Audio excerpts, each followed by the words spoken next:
I ara, consells per escriure bé. Quin consell donaries a algú que té un tema però no sap com començar el relat? Aquesta és una pregunta de l'Ona. Doncs Ona, jo escrivint molt. Si aquest tema que tens no saps per on començar-lo, comença a escriure altres coses que t'inspirin. Jo què sé, el que veus per la finestra, el que t'ha passat avui, i agafant experiència escrivint tindràs més confiança en tu mateixa i llavors podràs fer aquell tema.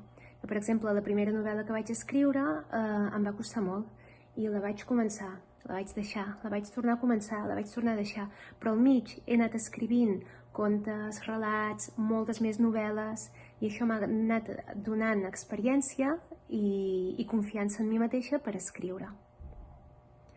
Com t'inspires en els moments de bloqueig? Pregunta de la Júlia E. Doncs paro. Quan estic bloquejada, paro i faig un cafè. O paro i canvio de tema i me'n vaig a escriure una altra cosa. I torno al cap de 5 minuts o el dia següent. Depèn de si el bloqueig és molt important o no.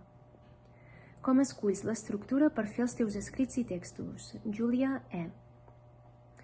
Doncs, Júlia, diuen que hi ha 2 tipus d'escriptors, els que ho tenen tot preparat abans de començar i els que, a mesura que van escrivint, van ideant. Jo sóc del segon tipus, o sigui, tinc una idea, però quan estic davant del teclat, començo a escriure i la idea em canvia i li dono voltes i tot, i a vegades la idea inicial no té res a veure amb la idea que queda plasmada sobre el paper.